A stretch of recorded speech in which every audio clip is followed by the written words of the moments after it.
한반도 비핵화 회담인 미북 회담이 결렬되었을 경우에 우리 국민은 북한의 핵을 안고 살아가는 심각한 상황에 놓여 있습니다.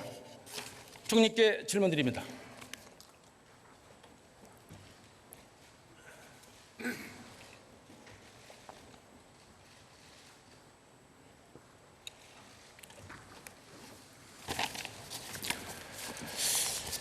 지금 대한민국의 국정 현안 중 최대 현안은 무엇이라고 생각하십니까? 네, 분야별로 다르겠습니다만은 안보에서는 역시 북한의 비핵화가 중대하고요.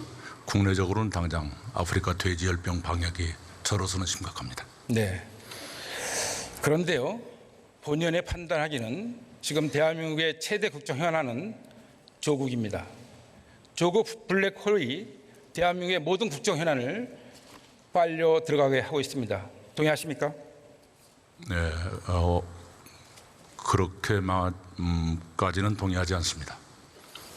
지금 국민들도 그렇고 정치권도 그렇고 온통 조국 장관에 대한 부적절성, 또 조국 장관이 있는 한 대한민국 국정이 필요할 수밖에 없다는 민심이 들끓고 있습니다. 동의 안 하십니까?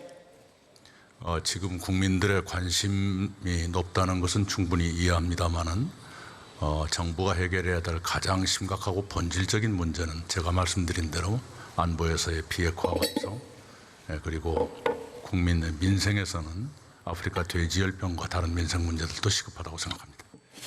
총리께서는 국정을 통할해야 되실 위치에 계시죠? 네.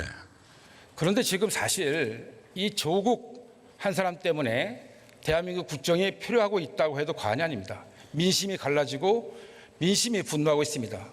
총리께서 이러한 사태를 빨리 해결해야 될 책임이 있지 않으십니까? 네, 당연히 이런 문제가 조속히 해결되기를 바랍니다. 빨리 해결해 줄 것을 당부드리겠습니다. 그러한 책임이 있으십니다. 총리께서는. 네, 늘 책임감을 가지고 임하고 있습니다. 지금 한반도 비핵화를 위한 미북 회담이 진행 중에 있습니다. 이 회담이 성공으로 가느냐 실패로 가느냐에 따라서 한반도의 운명이 달라질 것으로 보는데, 총리께서는 이 회담이 실패할 경우가 어떤 경우로 보십니까? 회담을 해봐야 알겠습니다마는 단번에 모든 것이 이루어지리라고 기대하지는 않습니다. 완전한 비핵화로 가는데 의미 있는 진전이 이루어지기를 바랍니다. 제가 드린 질문을 정확히 이해를 못하시는 것 같아서 다시 한번 여쭙겠습니다. 지금 북핵 폐기를 위한 미북 회담이 실패로 돌아갔을 경우를 상정해서 말씀을 드린 겁니다. 그러한 경우가 어떤 경우가 있는지 말씀해 주시기를 다시 한번. 네, 그런 경우를 상정해서 총리가 이러쿵저러쿵 말씀드리는 건 적절해 보이지 않습니다. 그럼 제가 말씀을 드릴게요. 첫 번째는 미북 회담이 결렬이 되는 경우입니다. 두 번째는 북핵이 폐기가 아닌 동결로 가는 경우입니다. 저는 이 두 가지 경우가 북핵 폐기를 위한 한반도 비핵화 회담이 실패로 돌아가는 경우라고 보고 있습니다. 동의하십니까? 네, 지금 북한과 미국은 하노이에서의 경험이 있기 때문에 그런 일이 다시 생기지 않도록 실무회담의 준비 단계에서부터 매우 심각한 또는 진중한 탐색을 벌이고 있는 것으로 파악하고 있습니다. 아니, 지난번 총리께서 대정부 질문에서 답변하시기를 북핵은 동결이 아니라 폐기가 돼야 된다라는 답변을 분명히 하셨습니다. 네, 최종적인 목표는 폐기죠. 지금도 그 입장에는 변함이 없으시죠? 물론입니다. 그렇지 않을 경우에는 그 회담은 실패로 봐야 되는 거 아니겠습니까? 단번에 그렇게 되지 않을 경우에는, 왜냐하면 그렇게 될 경우에는 우리 대한민국의 국민들은 북한의 핵 위협에 그대로 노출이 되기 때문에 그렇습니다. 그러니까 북핵 폐기가 되지 않을 경우나 북핵이 폐기가 아닌 동결로 갈 경우에 대한민국 국민들은 유사시 북한의 핵 인질이 될 수가 있다는 사실입니다. 그럴 경우에 우리 문재인 정부의 플랜 B는 있습니까? 그런 경우를 상정해서 제가 공개적으로 말씀드리는 건 옳지가 않고요. 또 폐기냐 동결이냐 둘 중에 하나뿐이다라고 생각하지는 않습니다. 아니 무슨 말씀이십니까? 아니, 그럼 제가- 북한 핵을 우리 국민들이 계속 안고 이고 살아가야 된다는 말씀이십니까? 그런 말씀이 아니죠. 상당한 정도까지 진전되면 또 그 다음 단계가 있을 수 있는 것이고요. 북한과 미국 사이의 단계적 동시적 진행에 원칙적인 합의를 보고 있는 게 그런 뜻 아니겠습니까? 말씀하십시오 계속. 네, 제가 말씀드린 그대로입니다. 저는 지금 문재인 정부의 플랜 B가 없다고 총리께서 답변 과정 속에서 읽을 수가 있었습니다. 도대체 문재인 정부는 우리 국민을 북한의 핵과 미사일의 위협으로부터 어떻게 지킬 것인지에는 확고한 의지도 대책도 없어 보입니다. 맞습니까? 네, 아시다시피 역대 어느 정부보다 더 확고한 의지를 가지고 북한 측과 대화하고 있고 또 미국 또한 그 대화에 함께하도록 유도하고 있고 비핵화 협상을 나름대로 진행하고 있습니다. 그리고 그 목표는 남북한과 미국 모두 완벽한 비핵화에 두고 있는 것 또한 사실입니다. 다시 한번 묻겠습니다. 북핵 폐기를 위한 미국 간의 회담이 한반도 비핵화회담이 실패로 돌아갔을 경우 문재인 정부의 플랜 B는 무엇입니까? 성공하기 위해서 부단히 노력하고 있습니다. 실패할 경우를 말씀드립니다. 그것을 공개적으로 말씀드리는 건 부적절하다고 말씀드렸습니다. 대책을 국민들에게 얘기해 드리는 거 아니겠습니까? 정부가 하는 역할이 도대체 뭡니까? 그것을 충분히 생각하고 있다 하더라도 여기서 그것부터 말씀드리는 것은 현명하지 않게 생각합니다. 그러면 국민들은 계속 북핵 위협의 불안감에 떨고 살아야 된다는 말씀입니까? 지금 당장 북한과 미국이 제3차 북미 정상회담을 위한 실무 접촉을 준비하고 있는 단계입니다. 그 실무 접촉이 성공하도록 기원하고 노력하는 것이 옳다고 생각합니다. 제가 말씀드린 것은 물론 북핵 폐기를 위한 한반도 비핵화 회담이 반드시 성공돼야 됩니다. 네. 본의원도 바라고 온 국민도 그것을 바라고 있습니다. 네, 그런 말. 그런데 만약에 실패를 할 경우에 우리 정부가 대한민국의 안전을 위해서 국민들의 안위를 위해서 대책을 세워야 되지 않겠습니까? 그 대책을 밝히는 말씀입니다. 네, 의원님께서 이번 북미 회담이 성공하길 바라신다 그랬으니까요. 성공하도록 도와주시기 바랍니다. 저는 그러면 문재인 정부는 대한민국 북한의 비핵화 관련돼서 아무런 대책도 없는 정부로 간주하겠습니다. 자, 지금 미국 트럼프 대통령이 방위비 분담과 관련돼서 그 인상을 요구하고 있죠. 전략자산 정제 비용 등 여러 가지 추가 비용을 요구를 했어요. 그렇죠, 중진? 네, 한 번 협상이 있었습니다. 그리고 항목의 추가는 SMA 대상이 아니라는 것을 우리가 지적해드렸습니다. 저는 이 방위비 분담금 인상과 관련돼서 그 중에 이유 중에 하나가 전략자산 전개 비용이 들어가 있어요. 그래서 북한 핵 폐기를 하는 지금 이러한 우리의 노력, 또 미국 간의 회담이 실패로 돌아갔을 경우에 한미 연합사가 핵을 공유하는 한국형 핵 전략을 추진해야 된다. 그것을 미국 정부에 요청하고 의제에 올릴 필요가 있다. 이렇게 보고 있습니다. 어떻게 생각하십니까? 네, 정부는 일관되게 말씀드리는 바와 같이 어떠한 종류의 핵의 반입도 고려하고 있지 않습니다. 지금 총리께서 하시는 답변은 지금 문재인 정부는 아무 대책이 없다. 자꾸 라는 말씀하고 똑같이 드립니다. 그렇게 단정하시고 싶으신 것 같습니다. 말씀을 하십시오. 그렇지 그러면. 않습니다. 제가 드릴 수 있는 말씀은 최선을 다해서 드리고 있습니다. 말씀을 하십시오. 아니, 최선을 다해서 드리고 있습니다. 지금은 북미 회담이 성공하길 바라고 그렇게 되도록 돕고 있습니다. 지금 말입니다. 이건 북미 특별대표도 한국과 일본의 핵무장 가능성을 언급하고 미국 의회조사국 이번 달 6월 보고서에서도 그런 가능성을 언급하고 있습니다.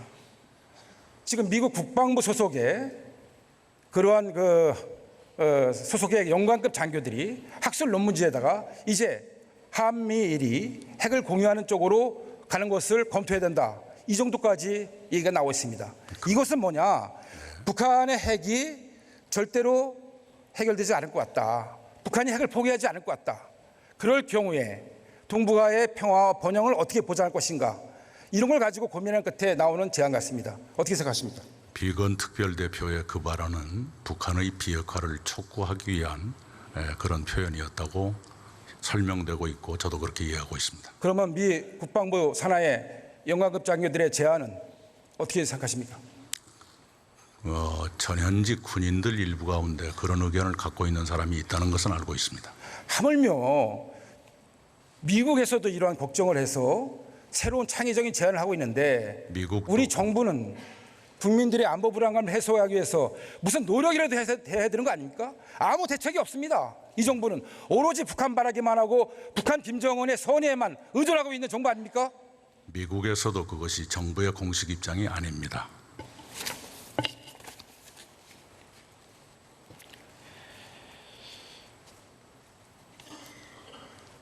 트럼프 대통령이 어제 유엔에서 행한 연설 내용 아십니까? 네, 얼추 신문 통해서 읽었습니다. 무슨 내용으로 이해하고 계십니까?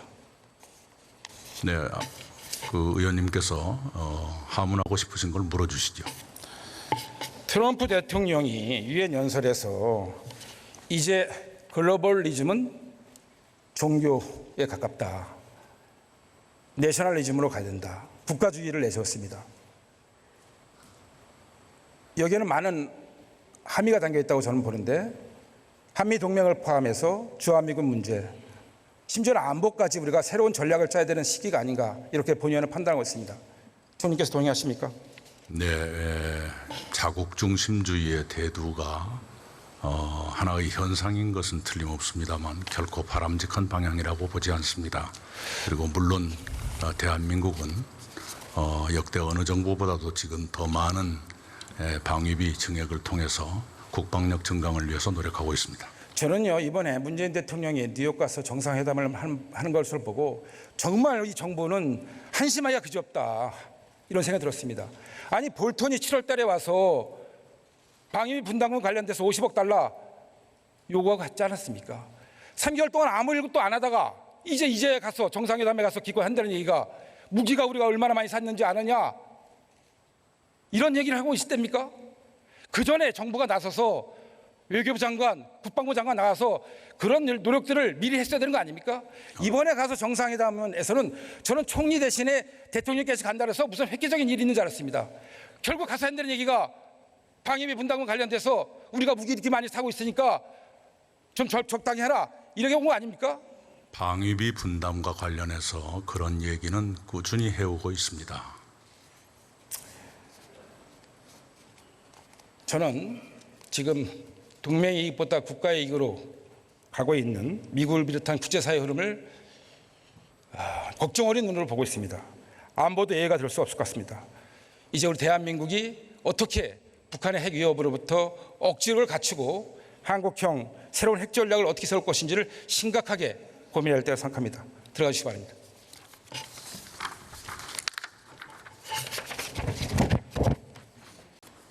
미국의 해구산 잘 펼쳐 있습니까?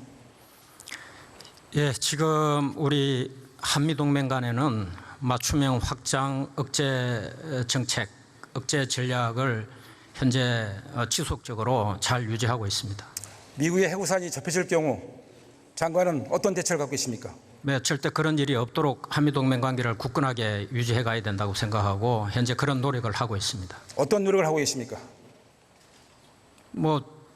국방장관으로서 미국의 기존의 매티스 장관, 또 셔난 장관, 지금 현재 에스퍼 장관, 그다음에 또 덤포더 의장이라든지 이번에 새로 바뀌는 밀리 의장, 그 태평양 사령관, 또 우리 연합 사령관, 국방장관으로서 하여튼 유대관계를 긴밀하게 해야 되고 또 그런 우리 국방 군사 정책을 해야 되는 분야에 대해서는 확실하게 하고 있다고 자신할 수 있습니다. 트럼프 대통령이 북한의 수많은 미사일 발사 도발에 대해서 무력 도발들에 대해서 그저 작은 실험뿐이라고 했습니다. 어떻게 생각하십니까? 예, 그 트럼프 대통령께서 말씀하신 부분에 대해서 제가 평가할 수 있는 것은 부적절하다고 생각하고 저는 대한민국의 뭘 국방장관 뭘 부적절합니까? 대한민국 국방장관이. 저는 대한민국의 할 얘기는 국방장관으로서 우리 대한민국을 잘 지킬 수 있는 어떤 상황이 있든지 간에 잘 지킬 수 있는 그런 노력을 하고 있습니다. 자, 장관님, 북핵 폐기가 안 될 경우 국방부 어떻게 할까? 국방부 장관은 어떠한 대처를 세우고 계십니까? 예, 뭐 조금 전에 총리님께서 말씀하신 대로 가정을 전제로 해서 말씀드린 것은 부적절하지만 저는 핵 폐기 완전한 북한의 이 비핵화 정책이 달성될 수 있도록 다양한 그런 모든 상황에 대해서 현재도 그다음에 미래에 우리 국방력 건설하는데 조금 더 후회하지 않도록 하고 있습니다. 저는 북핵 폐기가 실패로 돌아갈 경우에 한미연합사가 유럽의 나토 형식으로 핵을 공유하는 그런 한국형 핵무장이 필요한 시기다 이렇게 보고 있습니까? 동의하십니까? 지금 현재 우리의 정책은 북한의 완전한 비핵화를 달성할 수 있도록 하고 한반도의 비핵화 정책이 현재까지 우리 정부의 방침이고 이거는 이전 정부부터 지금까지 계속 유지가 되어 왔습니다. 미국의 그런 맞춤형 확장 억제 전략이 지속적으로 굳건하게 유지될 수 있도록 하면서 해결해 나갈 수 있도록 그렇게 하겠습니다. 좀 더 국민들이 안심하게 제대로 할 수 있도록 하고요. 10월 달에 SCM 하시죠? 11월 달에 지금 현재 계획되어 있습니다. 11월 계획 그때 SCM 할 때 한미 안보 연례 협의할 때 본연이 제안한 것을 심각하게 미국 측과 협의해 주실 것을 제안드립니다. 예, 우리 국민들께서 불안해하시지 않도록 최선을 다하겠습니다. 들어가세요.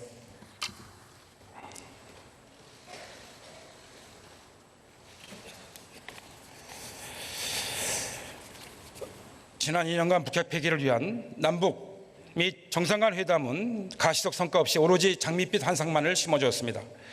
기대감만 부풀리고 성과가 없었다는 점에서 북핵 폐기 성적표는 아무런 진전이 없는 F학점입니다.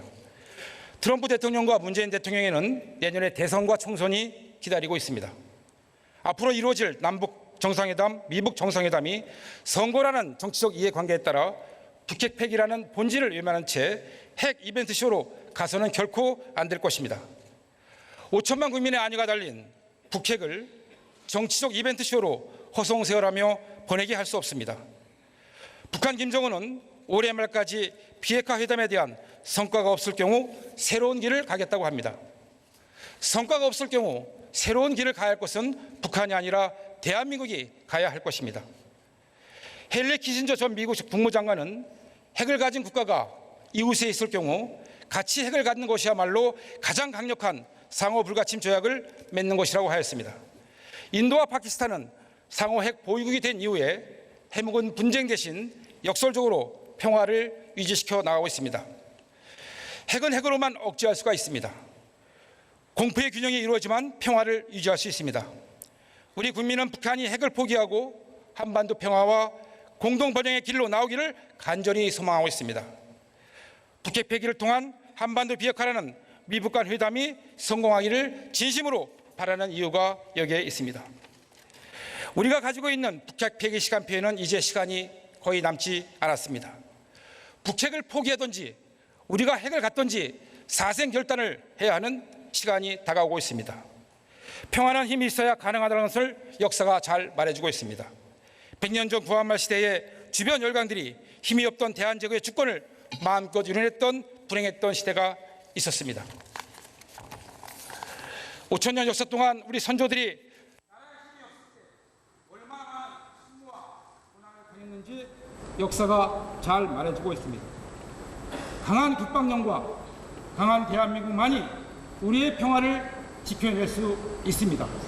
경청해 주셔서 감사합니다.